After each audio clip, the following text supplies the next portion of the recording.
Bonjour, je vais vous montrer dans cet exemple comment créer une opacité de ce calque, mais non pas avec l'opacité ici, mais justement une autre opacité. C'est-à-dire que là, l'opacité agit sur le calque entier, ce qui est déjà pas mal, certes, mais moi je veux mieux que ça.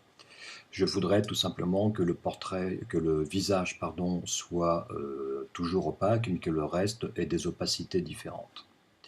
Donc cela est très simple. Je vais créer un masque de fusion. Pour créer un masque de fusion, je vais cliquer tout en bas de la palette des calques, à côté du petit FX, ici. Je clique une fois. Une vignette vient d'apparaître. Ceci est un masque de fusion. Je clique bien dans le masque de fusion pour travailler dessus et non pas sur l'image directement. Maintenant, je vais prendre la gomme. Et si je fais un coup de gomme, je suis en train d'enlever de la matière. Une gomme, normalement gomme. Mais dans Photoshop, une gomme peut aussi rajouter de la matière. Si par exemple j'ai été trop enlevé sur le visage, par exemple, si maintenant je regarde bien, j'ai la couleur blanche et noire, je peux inverser mes couleurs, noir-blanc, et si maintenant je regomme, je suis en train de faire réapparaître de la matière. Donc Photoshop, lui, travaille en enlevant de la matière avec la gomme, mais on peut bien sûr rajouter de la matière. C'est ce qui nous intéresse. C'est comme ça que l'on fait des détourages. Donc là, je vais remettre de la matière partout. Voilà.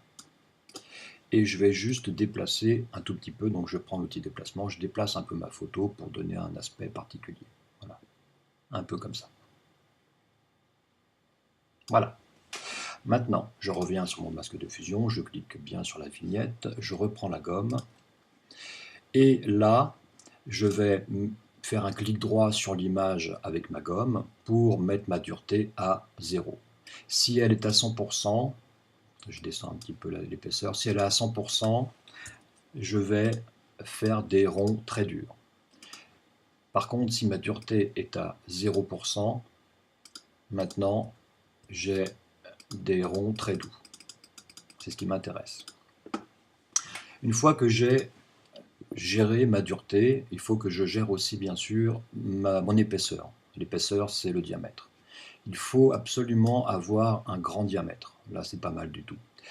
Ce qui est intéressant, c'est que le flou de la dureté à 0% est complètement lié au diamètre de la gomme. Donc plus ma gomme est grande, plus le flou sera important. Et c'est ce qui m'intéresse. Donc là, si je fais des coups de gomme, je vois bien que je suis en train d'enlever de la matière. Vous voyez bien ici qu'il y a une bande une bande noire qui correspond à ce que je suis en train d'enlever. Si je fais ça, vous allez voir que maintenant j'ai une bande noire ici. Je vais CTRL Z, voilà. Maintenant, si je veux donner des zones très douces, je vais tout simplement descendre l'opacité de la gomme. Je la descends à 20-25, 20%, ce qui fait que maintenant je gomme à 20%. Et comme mon flou, lui, est assez important, je vais faire des mélanges de flou à 20%. Il suffit de regarder un petit peu, voilà. Dès que je suis en train, là, d'enlever de la matière, voilà. Un petit peu ici, alors je vais descendre un peu la forme. Alors, si vous avez un PC, pour faire un clic droit sur un Mac, il y a une astuce. Voilà, je suis ici, voilà. Là, c'est déjà pas mal. Et déjà, vous pouvez vous rendre compte de ce qui se passe ici. Je nettoie bien tout ça, voilà. Maintenant, je suis à 21%, je vais descendre encore un petit peu ici à 18%. Si maintenant je viens gommer sur le personnage, je vais augmenter ma gomme, c'est là où j'augmente parce que le flou est plus important, voilà. Donc maintenant je peux faire réapparaître le paysage qui est en dessous, et en inversant les couleurs ici, je vais faire réapparaître des éléments. Donc vous voyez, là ici, là je trouve que le bord du paysage n'est pas beau sur le blouson. Voilà, ici, un petit peu ici.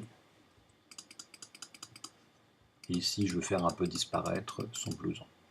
Voilà, faire réapparaître un petit peu les cheveux, faire disparaître un petit peu son blouson. Voilà. Pour les flèches, pareil, là je remets de la matière partout. Je vais descendre un petit peu maintenant mon diamètre. Je vais inverser mes couleurs, donc noir, blanc, blanc, noir, pour travailler sur le tour du personnage. Si par exemple je veux revenir sur le portrait, je peux descendre un peu l'opacité. Voilà, ça c'est pas mal du tout. Un petit peu l'opacité ici.